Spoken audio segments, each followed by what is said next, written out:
L'Esprit du Seigneur vous enseignera toutes choses nouvelles. Gardez ma parole et méditez-la, elle vous donne la vie. Soyez lumière en nos cœurs, Jésus ressuscité.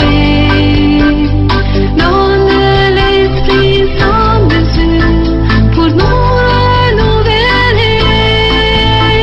L'Esprit du Seigneur vous enseignera toutes choses nouvelles. Gardez ma parole et méditez-la, elle vous donne la vie. Nous allons continuer l'exploration de cette première loi de vie. Nous n'oublions pas de nous assurer que nous sommes bien reliés à l'Esprit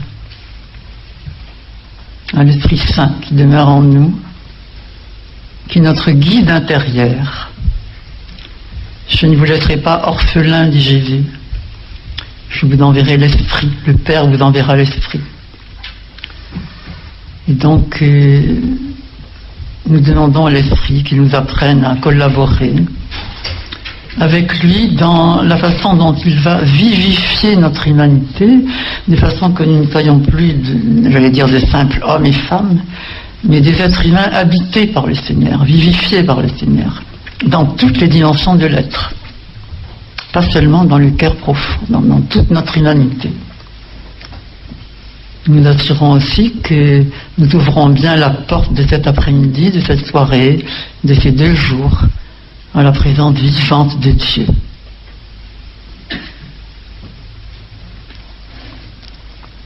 Ce matin, nous avons vu quel est le sens d'une vie de croyant dans l'ordonnancement de Dieu. Il va y avoir des repères de vie et cette première loi fondamentale qui est « Dans mon amour, je te donne la vie, vie ».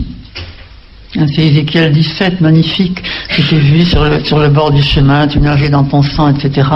Et personne ne s'est occupé de toi à ta naissance. Moi, je t'ai vu et je t'ai dit vie. Tu grandis, tu deviens belle. Enfin, bon, c'est un texte superbe. Et le Seigneur nous dit vie. Il ne vit pas n'importe comment. Il y a des chemins qui vont te mener à une vie qui, quelles que soient les circonstances, va t'amener à une forme, je ne dirais pas de bonheur intérieur, mais de paix intérieure. On peut dire quand même de bonheur intérieur. Et puis fais attention, il y a des chemins qui vont te mener à la destruction. Et ça, il ne faut pas du tout prendre les lois de vie comme des lois contraignantes, moralistes, et puis ce qu'on appelle les interdits structurants. Ce que je viens de dire là, il y a des chemins qui mènent à une forme de destruction, ça s'appelle un interdit structurant. C'est-à-dire que, bon, vous savez tous qu'en mai 68, le grand slogan, c'était « Il est interdit d'interdire ». Bon, ce qui a occasionné des dégâts considérables. Hein. Parce qu'à partir de là, on n'a plus rien interdit et ça a été une grande difficulté. Il n'y a pas eu que ça, hein, enfin, il y a eu ça qui a été quand même très grave. Les repères ont été perdus. Et les Juifs sont extrêmement attentifs à cette perte de repères. Les spirituels juifs et sont très sévères par rapport à cette perte de repères. Quand nous parlons des repères de vie, nous sommes dans la fonction paternelle de l'amour de Dieu. Tout amour est paternel et maternel. L'amour des humains va l'être en priorité par la femme, par l'homme, enfin il va y avoir les deux, chaque femme ayant une part masculine, chaque homme ayant une part féminine, et en Dieu tout est unique, tout est un, et donc il y a une fonction maternelle de l'amour de Dieu qui est la tendresse, qui est la miséricorde, qui est la consolation, qui est le baume, qui est l'huile. Et il va y avoir une partie paternelle, une fonction paternelle de l'amour de Dieu qui vont être les repères de vie. Les lois de vie, les balises sur le chemin de la vie. Et tu vas obéir. Et tu vas obéir parce que si tu n'obéis pas, tu vas mourir. C'est ça. C'est pas Dieu qui va nous punir. C'est moi qui vais me punir. Je te donne les repères de vie pour vivre, je te donne les repères de mort pour que tu évites la mort. Si tu ne le fais pas, si tu ne les connais pas, si tu n'y vas pas, méfie-toi, mon enfant, tu risques de mourir. Et ça n'est pas du tout une condamnation, on n'est pas du tout dans ce domaine-là, on est dans le domaine de l'amour de Dieu, comme l'amour d'un père de famille. C'est le père de famille, dans la famille, qui doit mettre de l'ordre. C'est au père de famille, à l'homme, et les hommes beaucoup disent que les hommes ont beaucoup perdu depuis les mouvements de libération de la femme, qui ont été très beaux, mais qui ont aussi, où il y a eu beaucoup de dérapages, et qui ont été très brutaux finalement, très rapides. Et les hommes ont perdu quelque part leur route, et c'est l'homme qui doit mettre de l'ordre dans la famille. C'est l'homme qui doit empêcher la mère de fusionner avec l'enfant, et c'est son rôle, c'est lui qui devrait annoncer la parole. C'est l'homme qui doit annoncer la parole de Dieu, et c'est son rôle. Et bon, il y a des mouvements maintenant qui recommencent, j'ai vu ça il y a très peu de temps, que les hommes recommencent à prendre conscience de leur rôle, mais pendant un temps ils ont été, moi je l'ai beaucoup vu dans mon métier, j'ai vu beaucoup de difficultés, j'étais en droit de la famille, et on voit très bien les femmes qui foncent souvent, et puis les hommes qui sont complètement perdus, et ça revient bien entendu, ils vont retrouver une vraie place qui n'est pas la place d'un macho, qui est tout à fait autre chose. C'est l'homme qui est chargé de mettre de l'ordre dans l'univers, de donner les lois fondamentales, c'est sa tâche. Et c'est sur le cœur, les juifs font beaucoup ça quand ils célèbrent le Shabbat, c'est le patriarche le plus âgé qui dit à l'enfant, et qui transmet, c'est la transmission, la femme transmet par la procréation, la fécondité, et l'homme va transmettre par l'héritage, qu'il va transmettre aux enfants. Comment se fait-il que nous prenions des chemins des morts sans nous en rendre compte? Alors, les chemins des morts, les lois de vie donnant des repères très précis de vie, chaque fois qu'on ne les connaît pas, la plupart du temps c'est par ignorance, c'est pas par volonté qu'on les transgresse, même je dirais presque toujours. Et chaque fois qu'on va ne pas les connaître, ne pas obéir, ne pas les vivre autre chose, on va être dans un chemin de destruction qu'on peut appeler une fausse route. La fausse route, c'est une mauvaise direction qu'on a prise souvent très petit, à 5 ans, à 7 ans, beaucoup à 7 ans, qui est l'âge de raison, et sans le savoir, mais on s'en souvient très bien. Les gens le disent très très facilement. Si on pose quelques questions, vous allez voir lesquelles, les gens le disent souvent très très facilement, et ce qu'il faut voir, c'est comment on va en sortir de ça. Comment la parole de Dieu, comment la vie de Dieu va nous permettre d'en sortir. J'ai été, l'année dernière, il y a des gens interviewés dans une radio chrétienne, et la journaliste me dit, elle ne comprenait pas, elle disait, mais enfin, c'est pas possible, comment fait-on pour rester dans le malheur du passé? C'était une femme très vigoureuse, je lui dis, vous savez, la plupart du temps, on ne sait pas comment sortir, D'abord, on ne nomme pas vraiment quel malheur nous a touché, la blessure, etc. Puis ensuite, on ne sait pas comment sortir. Elle dit, c'est impensable. Bon, et alors, comment se fait-il que nous vivions dans le présent comme si le malheur du passé n'était pas du passé, mais était du présent. Et on a été terrorisé, et on a été écrasé, on a manqué de reconnaissance, on a manqué d'affection, on a grandi, on est en Christ, on a une autre stature, et on demeure quand même dans les conséquences de ces graves blessures du passé, parce que je crois on ne les a pas mises en mots. C'est comme une maladie qu'on n'a pas nommée. On ne soigne pas la variole comme on soigne la varicelle ou la coqueluche. Et on n'a pas nommé ce qui nous est arrivé. On a beaucoup minimisé ce qui est arrivé. Et surtout, on ne fait pas le lien entre ce qui est arrivé dans le passé et ce que je vis dans le présent. On le sait, ce qui est arrivé dans le passé. Quelques personnes ont des blancs complets d'une période.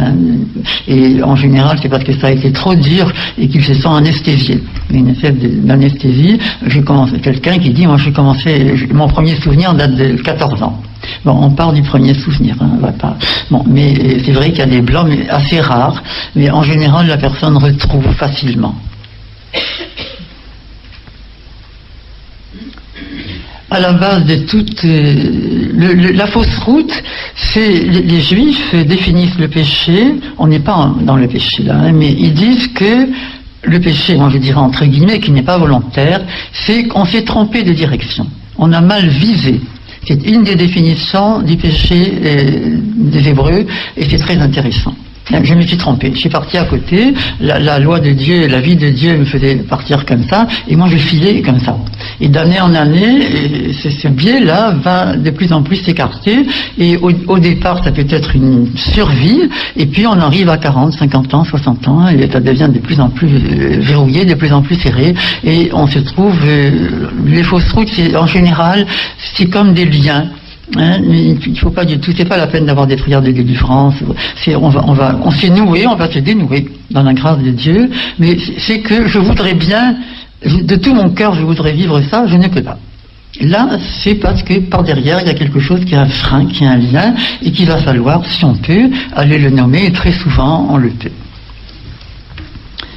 Il y a à la base ce qu'on appelle une fausse croyance, c'est-à-dire un mensonge par rapport à la vérité de Dieu.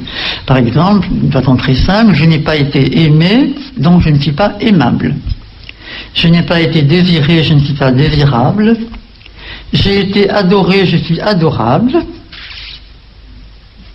Je n'ai pas de limite, je dois être parfait, par exemple. Ce sont des fausses, je vais donner des exemples, ce sont des fausses croyances qui sont autant de mensonges par rapport à la vérité de Dieu. C'est pour ça qu'il importe de les mettre en mots, de vivre en conscience et de s'habituer à les regarder. Certains sont complètement démunis devant ce trajet qui est un trajet simple parce qu'on n'a pas l'habitude et très souvent on prie, justement on récite le chapelet, on va à l'adoration du Saint-Sacrement.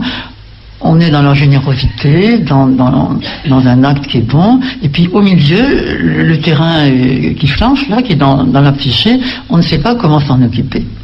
Et c'est là que intervient, c'est l'incarnation. On est en plein dans l'incarnation, et comment l'esprit, comment la vie du Christ, comment arrive-t-il qu'on soustrait à l'œuvre de Dieu cette part fondamentale de nous, qui est nos émotions, notre relation, nos remous, la souffrance, la honte, enfin, toutes nos peines, on ne sait pas quoi faire.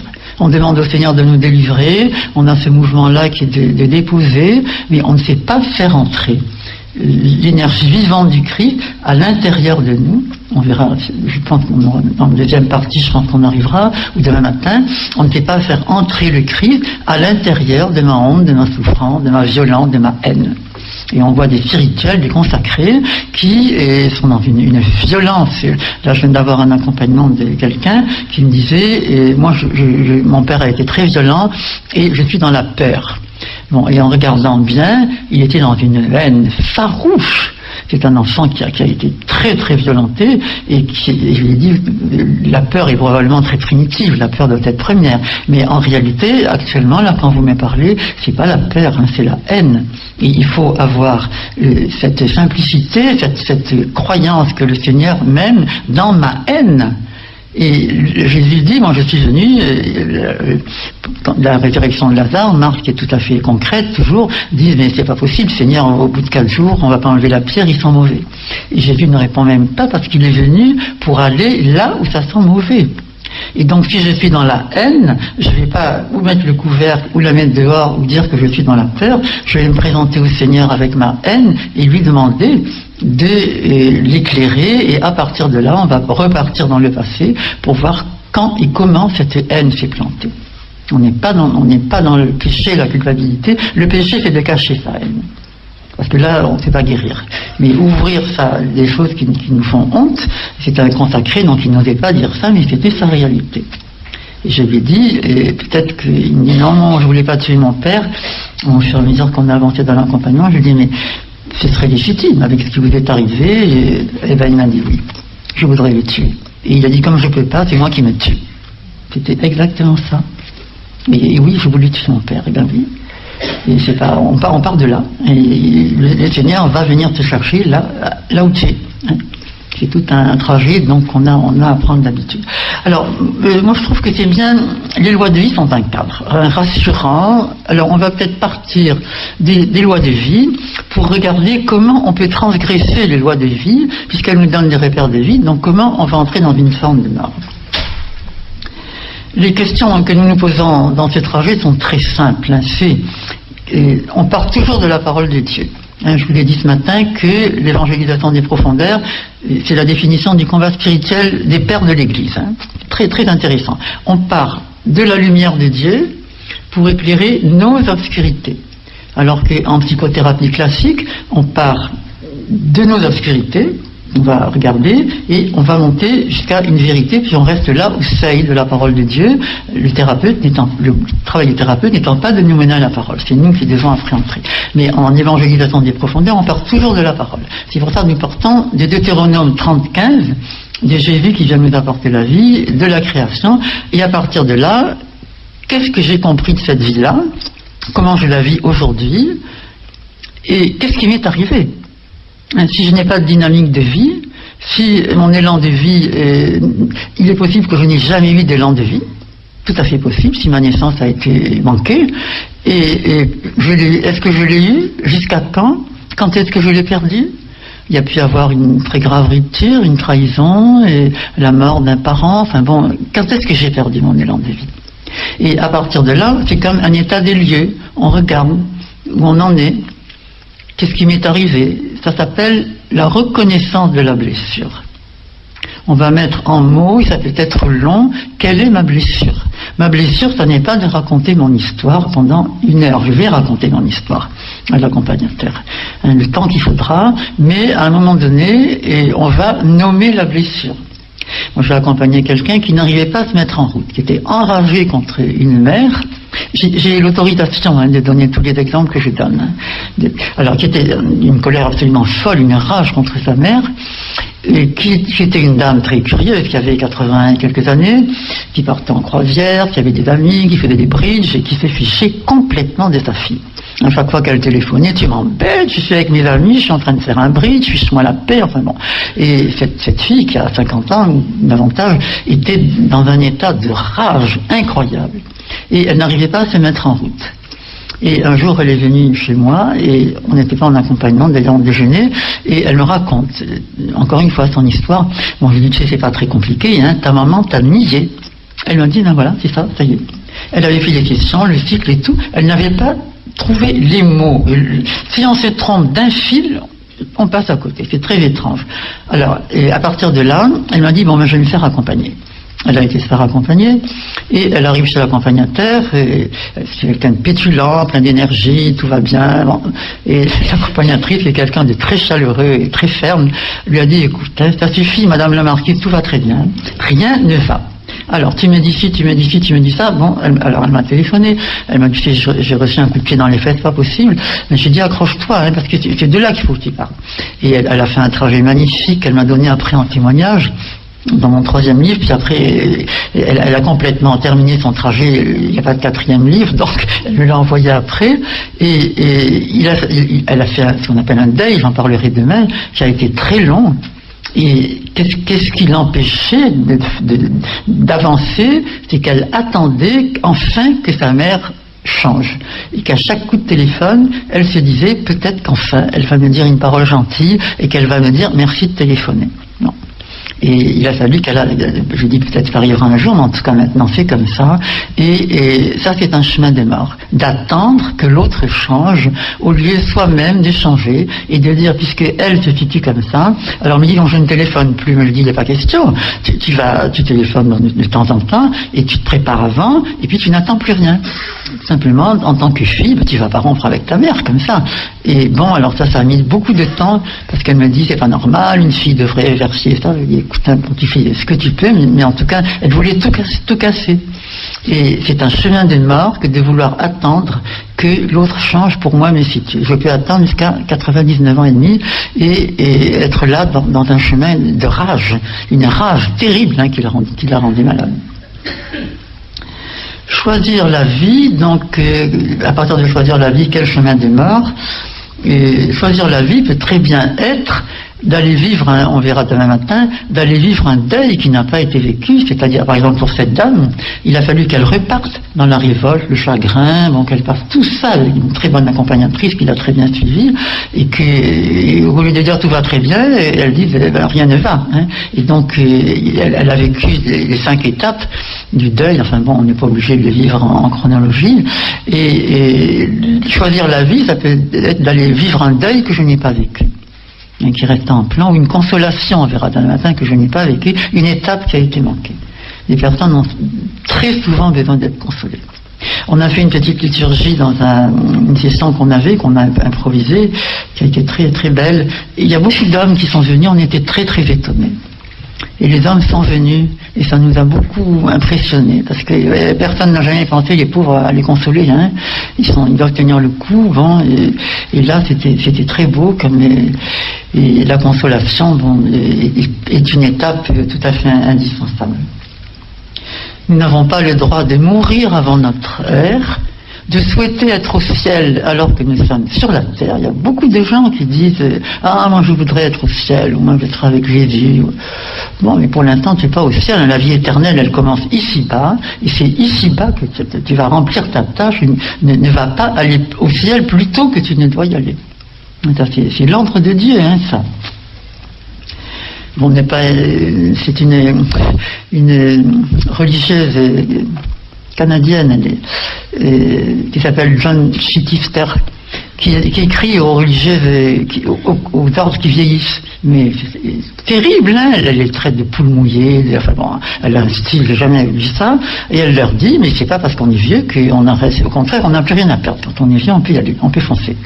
Et c'est un article d'une vigueur, mais incroyable, hein, et alors elle tonne contre cette habitude qu'on a de dire qu'on est vieux, et qu'à partir de là, moins maintenant, parce que les 3e et 4e âges font des tas de choses, mais sur le plan des croisières, et sur le plan c'est le moment de la transmission.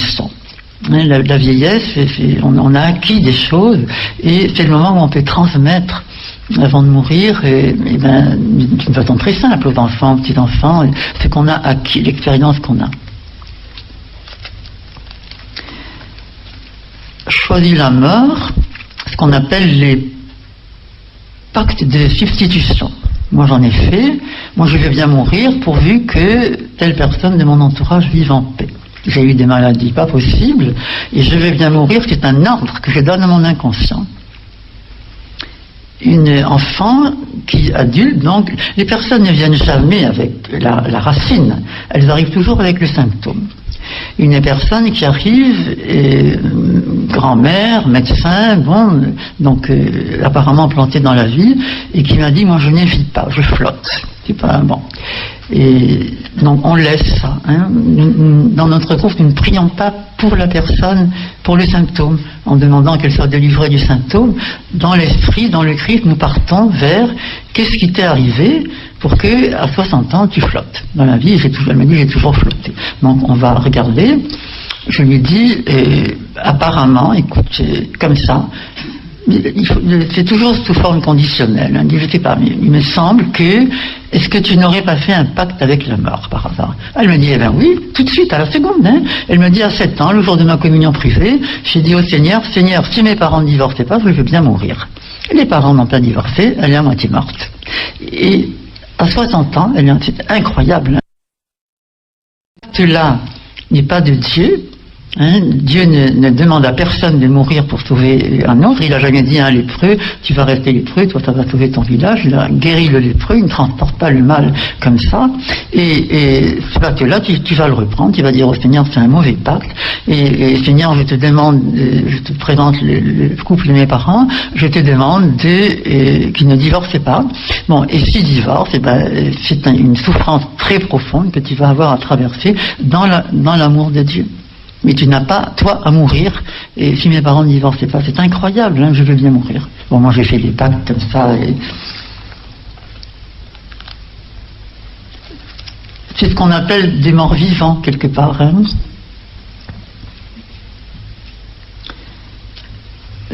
Dans le choix de la vie, donc la vie se mérite. Et par exemple, une personne qui arrive aussi vers 45 ans, et dans l'accompagnement qui dit, moi je suis meurtrière de mon frère. Il dit, mais comment peux-tu dire ça? Qu'est-ce qui est arrivé pour que dire tu es meurtrière de mon frère? Alors elle dit, nous étions 2 jumeaux, et au moment de l'accouchement, moi je suis passée en premier, un accouchement un peu difficile, ça a tardé, et mon jumeau est mort par derrière, donc c'est moi qui l'ai tué. J'aurais pas été là, et il serait vivant. Donc alors ça dit comme culpabilité, tu n'es pas responsable de ta conception. Tu n'es pas responsable du fait qu'il y a eu des jumeaux, tu n'es pas responsable de l'accouchement. Et à 45 ans, elle était là à dire « je suis meurtrière de mon frère ». C'est incroyable, elle a vécu toute sa vie en se disant « je ne mérite pas de vivre ». Alors les conséquences que ça a dans la vie, ça, le processus d'échec, d'autopunition, d'autodestruction, et c'est la vie, ce sont les accidents de la vie. Bon, il se trouve que toi tu es vivante, vis, dit le Seigneur. Une enfant, quelqu'un aussi, alors à peu près du même âge, tout ça, à 45 ans, qui dit... donc il y a beaucoup de symptômes de maladie, il n'y a pas de diagnostic médical, et on fait le tour de sa vie, on va regarder, et c'est une enfant, un malheur, qui est avec d'autres enfants, mais pas du tout en désobéissance, dans un village, va se baigner dans la rivière, et tout d'un coup il y a, je sais pas quoi, un tourbillon qui arrive, un trou, et elle et son frère manquent de se noyer. Il y a un jeune homme qui vient à leur secours, qui les sauve, et lui il meurt, le jeune homme meurt. Et cet enfant qui avait 9 ans, 10 ans à cette époque-là, seule, on ne lui a rien dit, elle a été à l'enterrement, les parents étaient là, et elle a vécu toute sa vie en se disant que c'est à cause d'elle que ce jeune homme était mort. Ce qui est vrai d'ailleurs, mais bon. Et elle me dit, j'attends la punition. J'attends la punition. Et ça, ce sont des culpabilités. Je lui dis, mais c'était défendu d'aller dans cette rivière. Il me dit, pas du tout, les parents le savaient, tous les enfants y allaient. Donc tu n'as pas désobéi? Non, je n'ai pas désobéi. Ce sont des malheurs qui arrivent, ça. Et il n'y a que la touche d'amour du Seigneur qui peut venir consoler. Il y a eu tout un trajet, bon, après, de voir les parents, enfin bon. Mais il n'y a que le Seigneur qui peut guérir un cœur blessé comme ça. C'est un malheur, des choses comme ça. Et même que la jeune femme et les jumeaux, c'est aussi un malheur qui arrive. Et on part dans la vie avec la mort. Et à partir de là, on n'arrive pas à se récupérer, on n'arrive pas à retrouver la parole de Dieu, la vie du Christ, qui nous dit, mais bon, vis, toi, vis, tu es là. La seule façon de réparer, c'est de vivre. Je ne mérite pas de vivre. Une enfant à qui sa maman a dit, une maman qui a eu une relation avec un homme avant mariage, qui a été enceinte, et qui s'est mariée avec cet homme, parce qu'elle était enceinte. Et elle a toujours dit à sa fille, et bon, c'est à cause de toi que je me suis mariée, un mariage catastrophique, si tu n'avais pas été là, et je ne me serais pas mariée. Et la fille me dit, je dois payer. Mais c'est incroyable cette affaire-là. Je lui dis, mais c'est pas toi qui a eu ce rapport avec cet homme. Voilà. Et ça arrive très souvent, et c'est ainsi qu'on prend des chemins des morts. Des gens, et cette jeune femme très atteinte, qui me disait, je dois expier, elle passait sa vie à expier. Parce que ce ménage est de plus en plus catastrophique, les parents n'ont pas voulu se séparer, enfin c'est catastrophique, et elle doit payer, parce que c'est à cause d'elle. Et tout ça, ce sont des notions tordues, qui ne sont pas en ordre, qui ne sont pas de l'ordre de Dieu, et qui font, c'est comme ça qu'on prend des chemins de mort sans s'en apercevoir. On peut choisir sans s'en rendre compte. Par exemple, ça c'est un chemin incroyable, une dame qui arrive, en disant, toujours à partir du symptôme, qui me dit, moi je suis une morte vivante, c'est le terme qu'elle a employé. Elle me dit, voyez, il y a un corbillard devant moi, et moi je le suis, et c'est moi qui suis dans le corbillard. Alors, nous ne prions pas pour que la personne revienne à la vie, trouve la vie. Nous partons dans l'esprit, dans la grâce du Christ, nous allons regarder qu'est-ce qui t'est arrivé pour que tu sois dans un corbillard à 50 ans, avec des maladies, enfin bon, très très très violentes. Et tout de suite, à la seconde, les questions sont très simples, c'est qu'est-ce qui t'est arrivé ? Est-ce qu'il t'est arrivé quelque chose de grave dans la vie qui fait que comme ça tu es à moitié morte? Alors elle dit oui, elle faisait partie d'une famille de 12 ou 13 enfants, elle était vers le milieu, et un numéro complètement anonyme. Et puis le petit frère qui la suivait est tombé malade, gravement. Les parents ont mobilisé les oncles, les tantes, les grands-enfants, et sont allés à Lourdes, et cet enfant est mort. Et ils ont eu un chagrin indicible. Les voisins sont venus, tous les jours on parlait de ce petit garçon, prononçait son prénom, sa photo a été dans le living, dans la chambre des parents, et elle était toujours un numéro anonyme là-dedans. Bon, et je lui ai dit tout simplement, qu'est-ce que tu as vécu, toi, au moment de l'enterrement, au moment de... Alors, tout de suite, elle m'a dit, moi, je me suis dit, quel est le but de la vie de cet enfant, qui est très, très maltraité, je veux dire, en maltraitante quand même. Le but de sa vie, c'est d'être reconnu, qu'on l'appelle par son nom et qu'elle ne soit plus un numéro anonyme. C'est ça son but. La blessure de cet enfant, c'est d'être un numéro anonyme, et c'est la mort du petit frère, et le terme qu'elle emploie, c'est lui a été honoré. Il y a beaucoup de gens qui emploient ce terme. Il a été honoré, moi je n'ai pas été honoré. Et à partir de là, qu'est-ce qu'elle s'est dit? Qu'est-ce que tu as fait? Qu'est-ce que tu as pensé? Eh bien, il faut mieux être malade et mort pour être honoré. Si je suis vivante, je resterai un numéro anonyme. C'est vrai ce que je vous raconte. Et alors, elle le sait, parce qu'elle me l'a dit en une seconde, ça a éclaté, et elle ne fait pas le rapport entre ce qu'elle devait avoir 7-8 ans, ce qu'elle a vécu à 7 ans.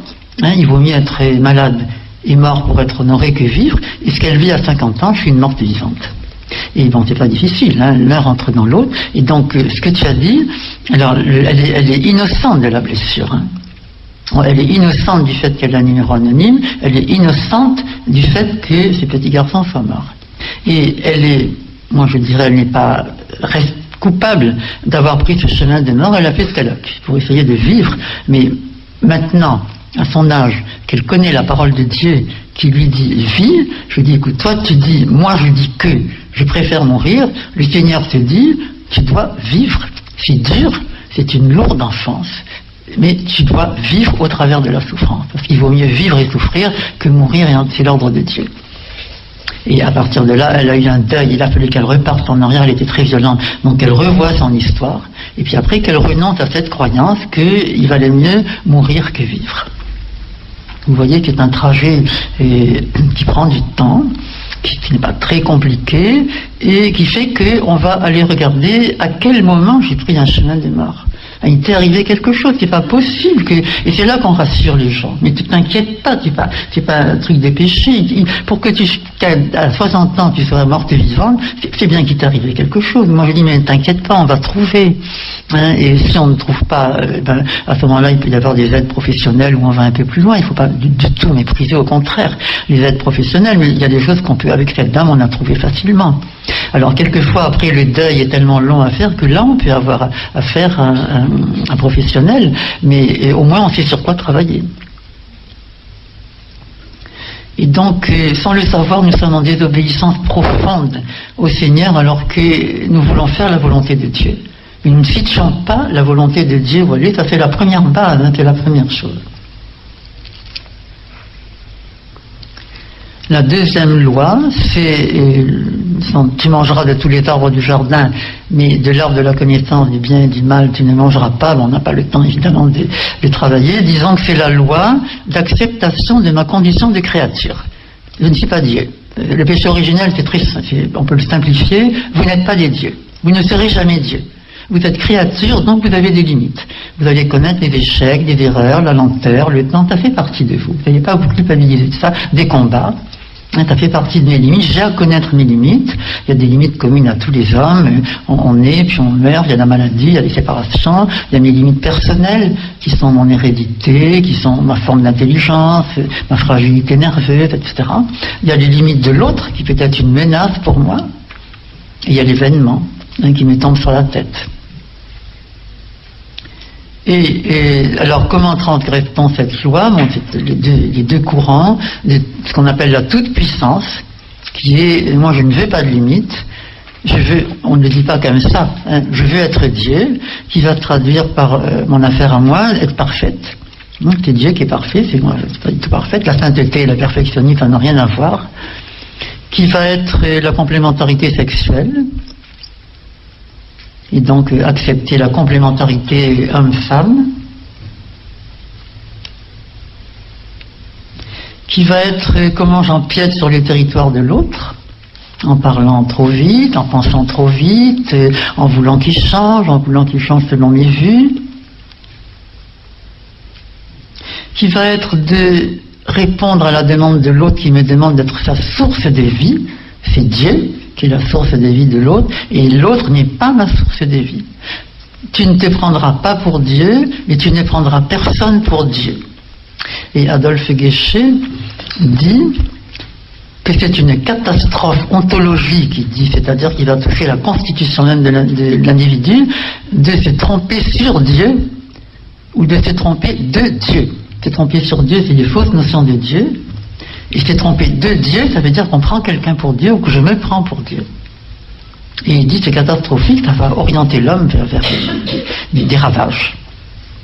C'est très intéressant, dire des théologiens, ils sont pas très difficiles à lire et qui disent des choses claires comme ça où on se rend compte Moi autrefois je pensais que se prendre pour Dieu c'était satanique, puis je me suis aperçu que j'étais en plein dedans, dans mon affaire de toute puissance, de perfectionnisme, et moi voulant sauver l'autre. Et moi j'ai pris sur moi le chemin des autres, qui m'ont complètement... J'ai fait des pactes comme ça avec la mort. Moi, je veux bien mourir difficilement si quelqu'un que j'aime meurt facilement. Il fait des choses comme ça. Puis après, tout d'un coup, quand je suis entré là-dedans, je me suis dit, mais qu'est-ce que j'ai fabriqué? C'est pas ce que le Seigneur demande. Et ça, on peut dénouer dans la grâce de Dieu, par la parole de vérité qu'il nous donne, on peut dénouer ce qu'on a noué. En disant, c'est faux, donc cette promesse-là, moi, je l'ai reprise. Ça demande du courage, hein. J'ai demandé, puis on dit, mais évidemment, je ne savais pas ce que j'avais fait. Et je me suis dit, j'ai dû faire un truc qui n'est pas clair. Là, j'ai demandé à quelqu'un qui m'a dit, mais tu n'as pas fait un pacte avec le Dieu vivant, tu as fait un pacte avec la mort. Et c'est exactement ce que j'ai fait. Et ça, ce sont des mauvaises compréhensions de l'expiation, de la réparation, de toutes ces choses qu'on ne saisit pas bien et qui ne sont pas si faciles à saisir. La revendication de guérir vite, entièrement, tout de suite, c'est une forme de toute puissance, et aller enfouir ses émotions. Les émotions font partie de l'être humain, les émotions positives, la joie, l'amour, la tendresse, le réconfort, le bien-être, et les émotions négatives, dont les 4 grandes, c'est la souffrance, la violence, la peur et la honte. Ils vont rentrer dans l'angoisse, la rage, enfin bon. Et les chrétiens sont les champions de l'enfouissement des émotions par culpabilité. Ça n'est pas bien d'être violent, de se trouver violent, ça n'est pas bien de souffrir trop longtemps, je devrais avoir la foi. La honte, on s'en aperçoit pas en général. Et beaucoup de gens vivent dans la honte sans s'en apercevoir. Très dur à vivre, la honte, qui vient beaucoup de la transgénération. Et il va y avoir tout un trajet de traverser de ces émotions. Les émotions, on ne les met pas dehors, on ne met pas sa violence dehors. Le Seigneur, on va la laisser habiter par le Seigneur, qui va l'habiter. Et le trajet d'émotion, c'est que toutes nos forces vives sont occupées, par exemple, dans la violence, dans la haine, à ruminer, à être en colère. Et ces forces vives qui sont données pour vivre, on va, peu à peu, avec le deuil, la consolation, on parlera demain, on va les traverser et arriver à ce qu'elles deviennent des forces vives pour construire de la vie.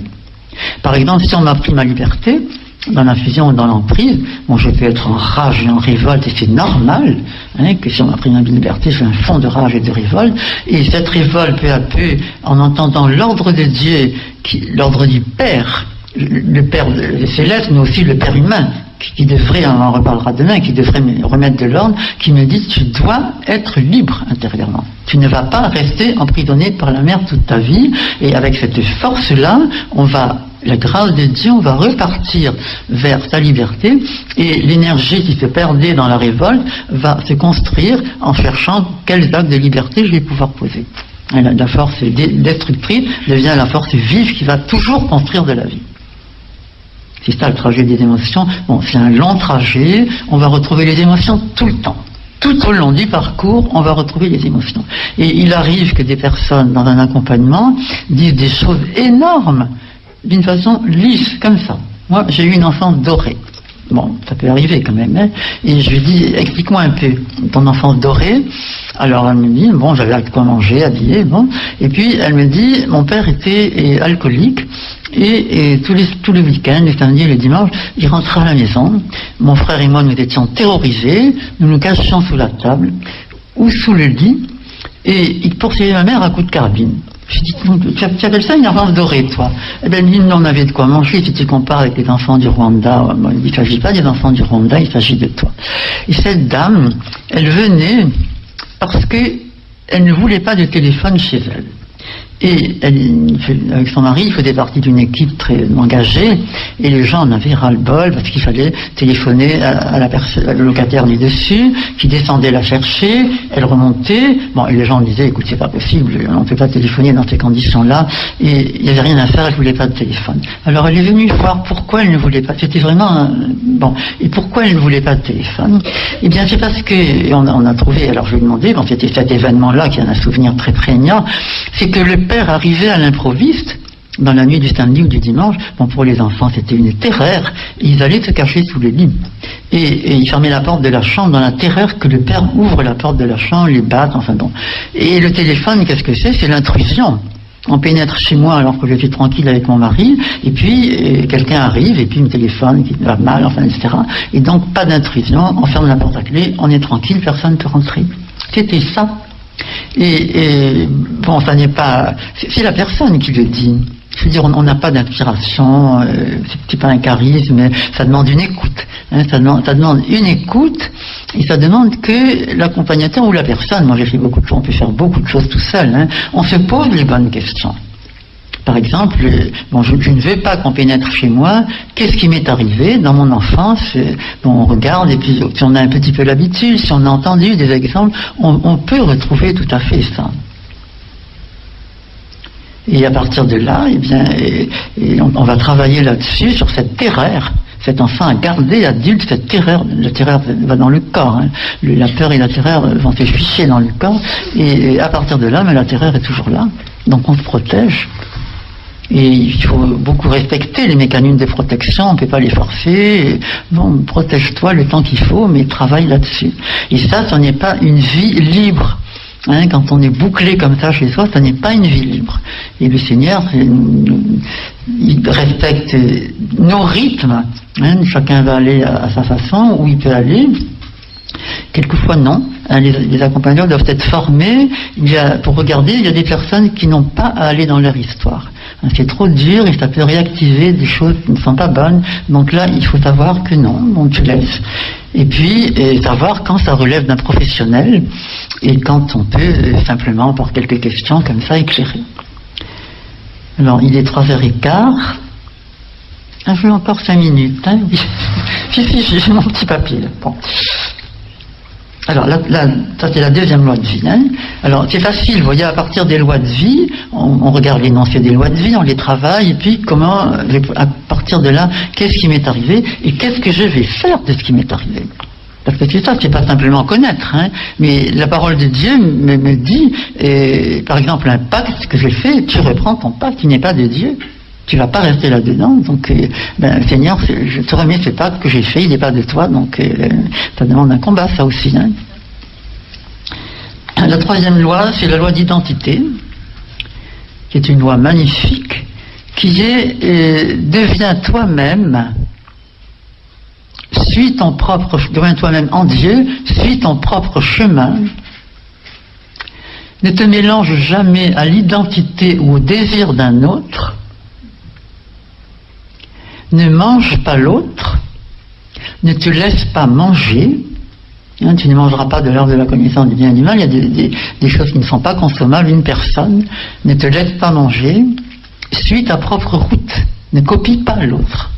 Bon, il y a des nuances bien sûr hein, dans les équipes, mais suis ta propre route. C'est une loi que j'aime énormément, enfin elles sont toutes très belles, c'est la loi qui va gérer la relation. Hein, comment être soi-même dans une relation, en respectant la liberté de l'autre et en demeurant dans ma propre liberté. Bon, c'est l'art de la relation, c'est la relation du royaume. La bonne distance qui va permettre un vrai amour. Et comment j'ai vécu ça? Alors là, dans nos histoires, hein, comment avons-nous vécu? Il va y avoir des grandes transgressions, il y a 4 grandes transgressions qui sont ce qu'on appelle la fusion, c'est-à-dire le mélange d'identité avec la mère qui maintient dans la matrice, qui met l'enfant dans une grande angoisse, qui n'est pas lui-même, qui a en lui quelque part, la mère vit projetée dans l'enfant. Hein, le désir de ma mère est mon désir à moi, devient mon désir à moi, je n'ai pas mon désir propre. Donc je n'obéis pas à l'esprit, c'est ça, hein, je n'obéis pas à l'esprit. Dans tout ça, on est en désobéissance. La fusion, l'emprise, la femme courbée de Luc, redresse-toi. Devant quel pouvoir, le pouvoir abusif, pas la bonne autorité, devant quel pouvoir abusif es-tu courbé? Et ne peux-tu te déployer? Quel pouvoir ne peux-tu affronter? Ce qu'on appelle la confusion des plates, je vous ai parlé de cet enfant ce matin qui était resté amoureuse de son père, une confusion de plates, qui a pris la place de sa maman. Et la convoitise, qui est la dernière partie du décalogue, qui est, tu as en toi tout ce qu'il faut pour avancer, ne va pas loucher sur ce qu'a l'autre, sur ce qu'est l'autre. Et c'est une loi très rassurante qui nous dit, mais tu as tout ce qu'il te faut pour avancer. Tu n'as pas besoin des qualités de l'autre et découvre tes propres qualités, tes propres ressources et mets-toi en route. Je suis avec toi. Marche avec la force qui t'anime. Ce qui est dit à Gédéon. Et la convoitise va amener de conséquences très graves qui sont soit je me déprécie, je ne vaux rien, l'autre vaut tout, il a tout ce que je voudrais, soit, Marthe et Marie, moi je ne veux pas que l'autre bénéficie de ce que moi je n'ai pas, je vais lui prendre, tu ne voleras pas, tu ne tueras pas l'autre, tu es dans le plan symbolique, je vais le nier, je vais le culpabiliser, je vais dire du mal de lui, la jalousie. Et ce sont deux violences très meurtrières. Alors on va arrêter là et on reprendra tout à l'heure. Vous avez donc... L'esprit